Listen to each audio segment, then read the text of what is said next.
Mga baliw na yan. Sipin mo kung ano pinagsasabi. Ewan ko, anong klaseng ano yan?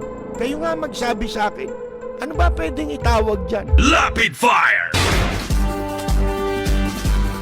Bueno, umpisahan muna natin. Balikan natin yung... Rapid fire! Sasabihin nyo sa mga tao, nakaw yan, confidential funds yan. Niwala nga kayong isang proof na confidential funds yan. Naniwala lang kayo sa isang babae na ang pangalan ay Gloria Mercado na nagsabi confidential funds yan, na hindi nyo nga nilabas, na wala pang confidential funds, meron ng white envelope. Kasi 2022 pa lang, tangina mo ka, may utos na ng pera sa DepEd. Tapos kami yung nagsisinungaling? Nagpipigil ako eh. Kasi gusto ko lang magtrabaho. Gusto ko lang tapusin nyo na yung ng show ninyo dyan sa House of Representatives para makabalik na kami sa trabaho namin. Wala stick, ano? Dapat ang batas ano ho a person is presumed innocent unless proven influential talaga, ano po?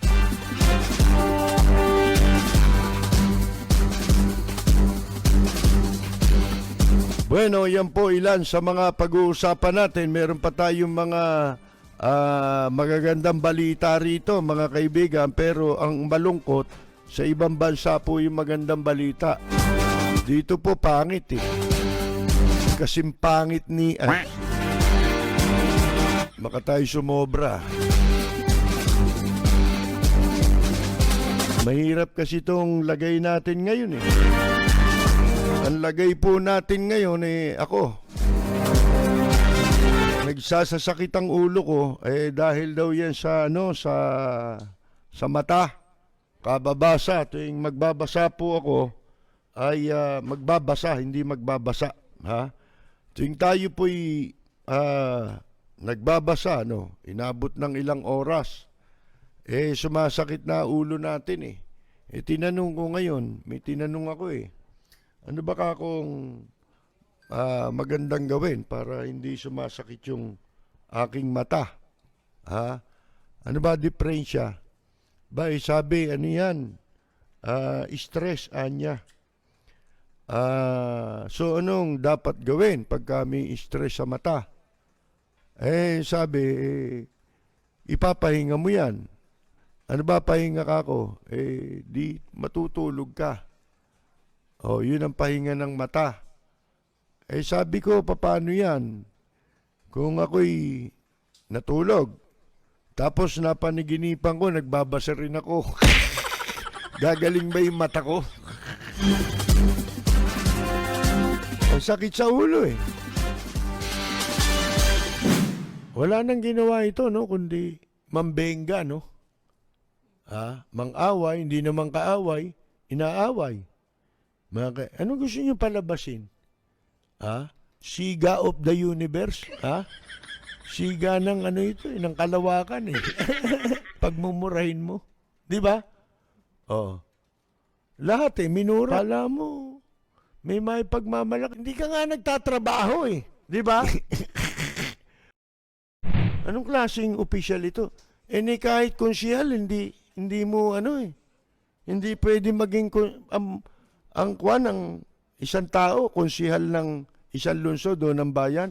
Ganyan ang bunganga. Mga kaibigan, igagalang mo pa ba yan? Meron ka pa bang, magkaka-interest ka pa bang pakinggan yan? Mga kaibigan? Sa totoo lang, nakakadiri na eh.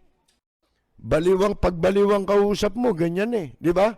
Kahit ang isang tao, walang ginagawang masama, masama yun. Di ba? Masama sa kanila yun. Wala nang mabuti. Bakit? May pakay eh. Merong agenda eh. Ano agenda? Yung paraan nila na yon, yung pagmumura nila, pambabastos nila, yun ang pamamaraan nila para manira ng tao. dahil natatakot sila. Bakit? Natatakot sila. Bakit sila natatakot? Gumawa sila ng multo eh. Ngayon, yung multong ginawa nila, kinatatakutan nila ngayon. Di ba? Ngayon, kahit ito si, alam nyo, tatanungin kita, ikaw, butante ka, ano iboboto mo, walang ya o mabait?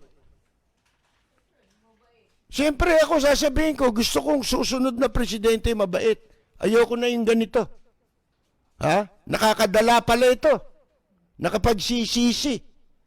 Mga kaibigan, ayoko na. Gusto kong presidente mabait. Ayoko sa babaeng Hitler. Di ba? O ba't Hitler? Di ba may lahing German yun? Yung isang tatakbo na maraming tarpaulin, mga kaibigan. Ang gusto ko, babaeng leader, kung tatakbo si Vice President Leni Robredo, pero ayoko ng babaeng Hitler o babaeng anak ni Hitler. Mga kaibigan.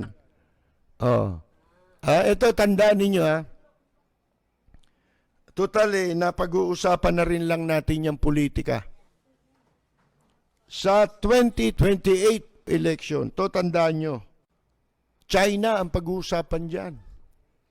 China ang dapat nating isiping lahat, yung issue na yan. Sapagkat hindi natin alam na sa 2028 maraming tatakbo na kandidato itong si Digong nyo. Bukod kay Pempen Di Sarapin, marami pa yan na lalabas. Tandaan ninyo, pipilitin nila na makapagpanalo sila pati sa Senado ng mga kandidato na kakampi ng China para wala silang problema. Wala na silang problema na ibenta itong Pilipinas. Ipasakop tayo sa China. Huwag nating kalimutan yan.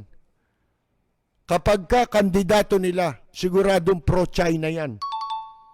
At yan ang ikatakot natin.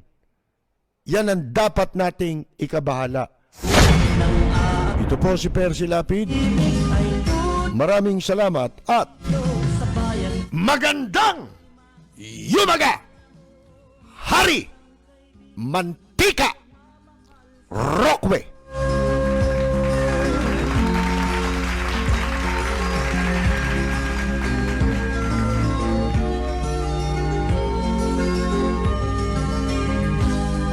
Ang bayan ko'y punong-puno ng yaman.